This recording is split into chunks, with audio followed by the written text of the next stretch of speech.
School district hit with lawsuit for stopping student from wearing only two genders shirt.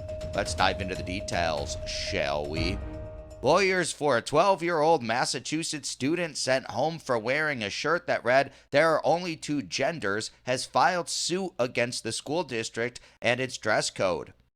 Middleborough Public Schools acting principal Heather Tucker forced the child Liam Morrison to go home March 21st after he politely declined to remove his "There are only two genders" shirt, and district lawyers said May 4th the same would happen if he did so again, the complaint says. The next day, Morrison wore a shirt that read, "There are censored genders," prompting his teacher to send him to Tucker's office. He took off the shirt on the way to the office and promised Tucker he wouldn't put it on again because he did not want to miss another day of school, according to the suit. The suit was filed Wednesday by Alliance Defending Freedom, citing the First and 14th Amendments as grounds for the argument. The conservative Christian legal advocacy group representing Morrison is asking a federal court to block the district from enforcing its dress code, facially and as applied, to Morrison's shirts about gender and declare unconstitutional the code's prohibition on messages deemed hate speech, unacceptable to community standards, or that target specific groups. It's seeking actual and nominal damages from the district and co-defendant town of Middleborough for violating Morrison's constitutional rights and chilling his speech. He faces escalating discipline for wearing the shirts up to and including suspension. Town manager James McGraw told Just the News it was aware that a federal lawsuit has been filed pertaining to a dispute over the Nichols Middle School dress code policy and that officials are consulting with council but have no comment at this time. School dress codes have been flashpoint in recent culture wars over gender identity, and especially former President Trump. Districts and personnel coast to coast have banned Trump masks, jerseys, "Make America Great Again" hats, and even a virtual Trump banner.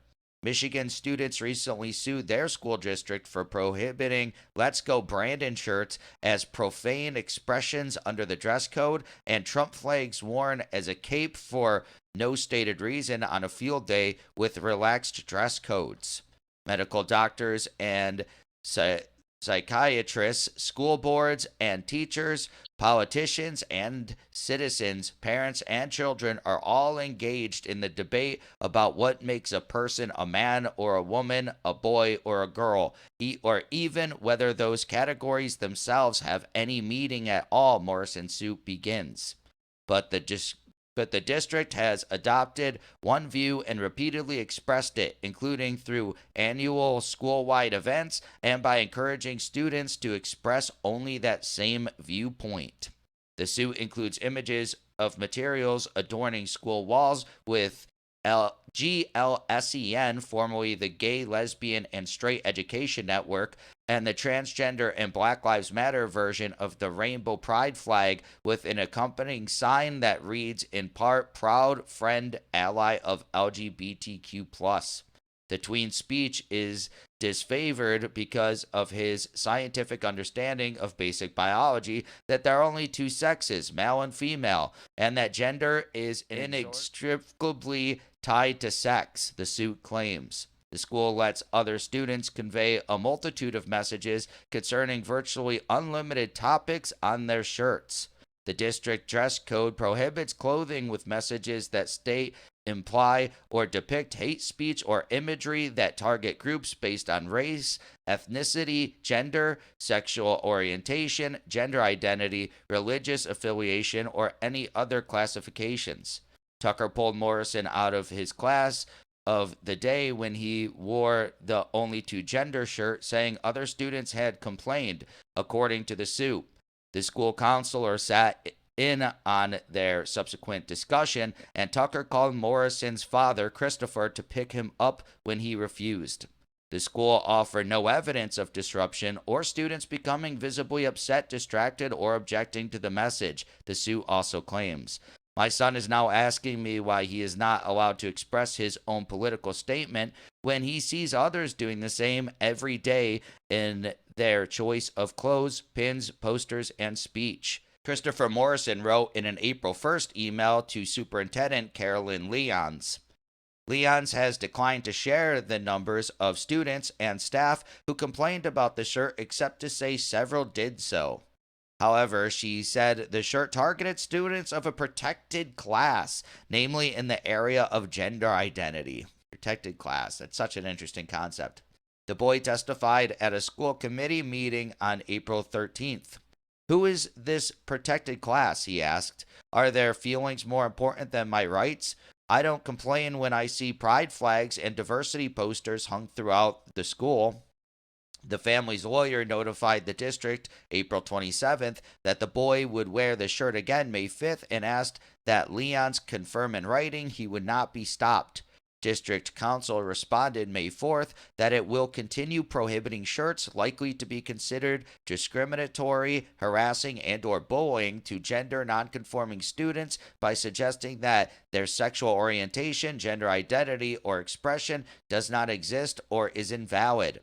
State law prohibits communications that may reasonably be considered intimidating, hostile, offensive, or unwelcome based on gender identity, the letter claimed. The boy wore the shirts in part to stand against the pressure that he perceived from the school community not to express his message, first about human biology, second about school censorship, the suit reads. Correcting the censorship is vital to his ability to spread his message. The dress code policy and practice impose an unconstitutional prior restraint because they vest school officials with unbridled discretion to permit or deny student expression subject to no standards or guidelines, thereby permitting content and viewpoint-based enforcement of the policies, according to the complaint. They restrict speech that cannot materially and substantially disrupt the educational process with no legitimate pedagogical concerns, the suit continues. Students of common intelligence must guess whether messages they wear may run afoul of the arbitrary determination of school officials and get them in trouble. This is awesome. What a good suit to be filed. Yeah, these people, the teachers, do just go and enforce the rules however they see fit. And then they push all of their weird views onto kids. And this is teachers nowadays. Like I always say, get your kids out of public schools. I'm surprised this kid actually wants to go to school. like I don't want to miss another day of school. He's probably worried about college or something like that. But it's like, I would just want to get out of that place. I'm like, that's what they push on you. But I don't know. He's fighting back. More students should do this and their parents should do this because it is their constitutional right and it is free speech. And then, yeah, the left can hang whatever messages they want around their school. It's crazy how much, I didn't realize how much they restrict Trump memorabilia at schools. It's like, wow. Oh, no, it's offensive. It's just crazy. But you know, that's just my opinion. What is your opinion of this story? Please let me know in the comments below. Also, be sure to smash that like button, subscribe to the channel for daily news updates, hit that notification bell, and share this video to help spread the news. Thank you so much for watching, and I'll catch you in the next one. Peace out.